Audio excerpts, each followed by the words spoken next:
Chers investisseurs, bonjour, j'espère que vous allez bien. Je suis ravi de vous retrouver aujourd'hui pour ce tout nouvel épisode de la Minute Con. Et comme vous le savez, la Minute Con, c'est l'occasion pour nous de nous poser sur des sujets qui nous intéressent en matière d'immobilier, d'investissement locatif, de finances personnelles. Et c'est l'occasion pour moi de répondre à vos questions que vous me posez sur LinkedIn. Donc si jamais vous voulez me poser des questions, n'hésitez pas, avec grand plaisir. Loïc Audet, A-U-D-O-T, et sur Instagram, Loïc-OD. Et ça s'écrit toujours pareil. Aujourd'hui, j'aimerais vous parler d'une situation qui est en train de m'arriver. Et j'ai envie de l'appeler calife à la place du calife. Vous allez comprendre pourquoi, et notamment si je vous parle de DIA. Alors c'est peut-être un peu barbare, la DIA c'est le droit d'intention d'aliéner. Ça vous parle pas. Donc pour que ça vous parle, c'est pas compliqué, je vais reprendre le fil d'une vente classique immobilière. On va se mettre dans la peau de l'acheteur. Vous avez visité un bien immobilier qui vous a plu, vous avez fait une offre d'achat, elle a été contresignée par le vendeur. Vous signez quelques jours plus tard ou quelques semaines plus tard le compromis. Vous ne vous rétractez pas parce que vous savez, vous avez 10 jours pour changer de décision sans qu'on vous demande rien du tout. Et là, vous êtes en train de chercher le meilleur financement possible. Il faut savoir que parallèlement à tout ça, les notaires, ils vont bosser. Donc les notaires, entre la rédaction du compromis de vente et l'acte authentique, il va se passer plusieurs choses.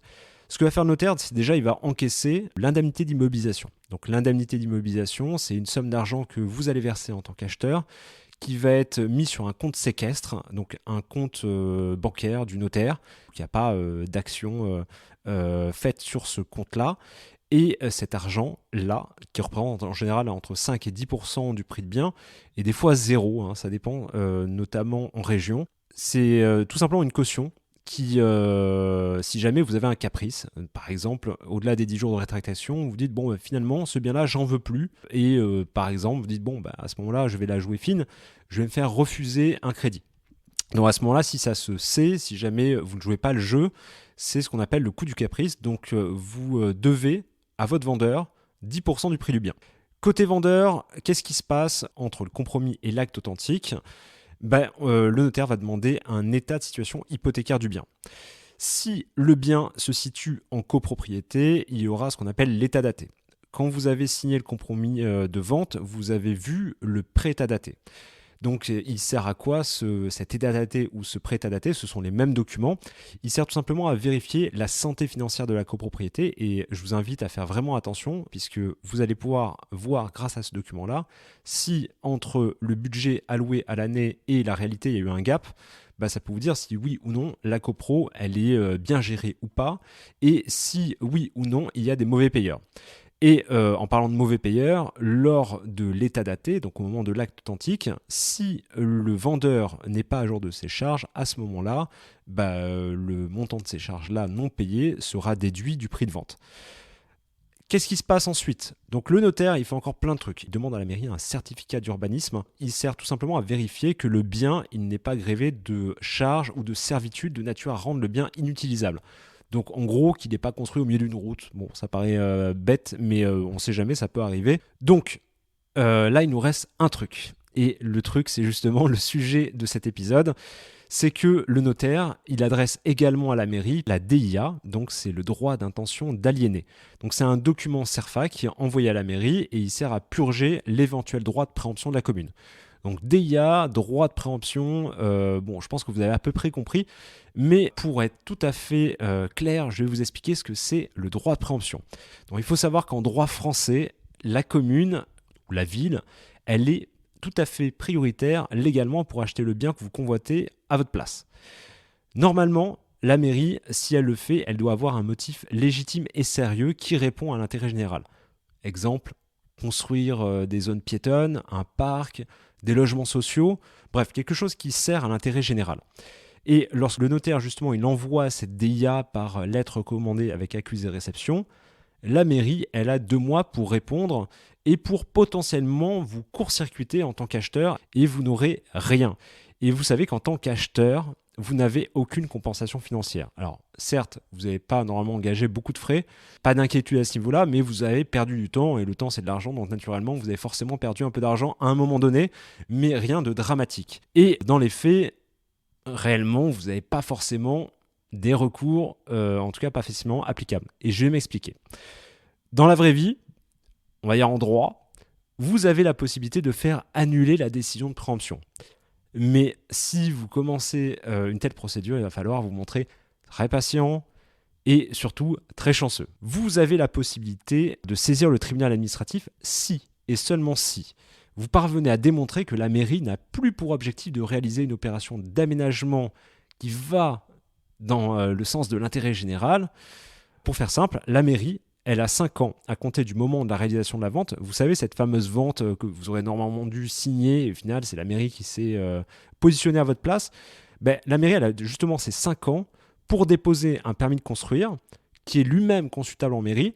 Donc c'est la seule chose que vous pourrez voir à la mairie. Encore faut-il se rendre tous les ans à la mairie, voir quels sont les permis de construire en cours.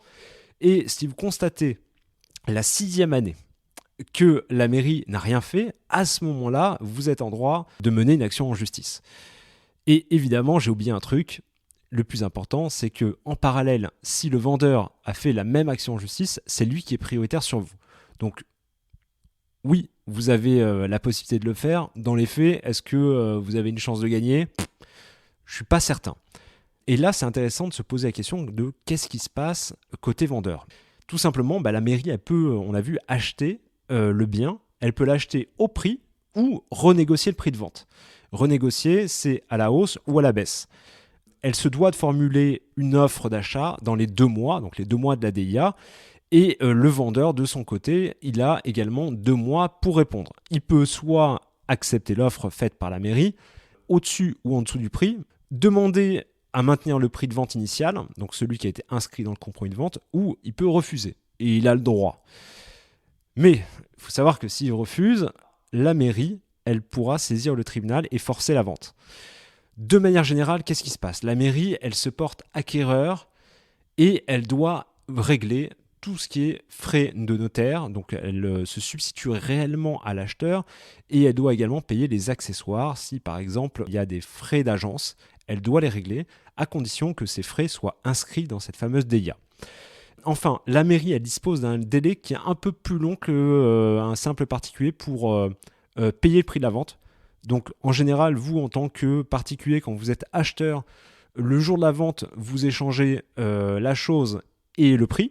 Donc le bien immobilier contre l'argent, il faut savoir que quand une mairie décide d'acheter, en réalité vous échangez la chose, donc le vendeur donne son bien, mais la mairie a 4 mois pour le payer. Bon, alors c'est un peu curieux, et surtout ça peut poser des problèmes, notamment lorsque le vendeur avait un projet, notamment d'achat-revente, c'est-à-dire qu'il vend un bien pour en acheter un autre. Derrière, il a des engagements qu'il ne peut pas forcément respecter. Une fois qu'on a vu tout ça, donc ça fait beaucoup d'informations, mais la question qu'on pourrait se poser, c'est est-ce que en tant qu'acheteur, il faut avoir peur des mairies ? Donc je pense que la réponse, c'est non. Ça fait partie du jeu, c'est inscrit dans la loi et nul n'est censé l'ignorer. Et je vais vous donner un titre d'exemple. Chez Immostiz, on a fait à peu près 1500 transactions. Mais la situation où la mairie se positionne à la place de notre acheteur, c'est arrivé une fois. Et la raison pour laquelle je fais cet épisode, c'est que c'est en train de nous arriver potentiellement une deuxième fois sur un projet de co-living sur, alors je vais pas dire la ville pour pas que les gens se sentent visés, mais bref, c'est en Ile-de-France dans le 92 et c'est un projet pour lequel on a beaucoup travaillé, où il y a eu énormément de travail préparatoire, que ça soit au niveau des archives, que ça soit au niveau des devis travaux. Bref, on était dans les starting blocks pour faire un super truc et là effectivement la mairie nous coupe un peu l'herbe sous le pied.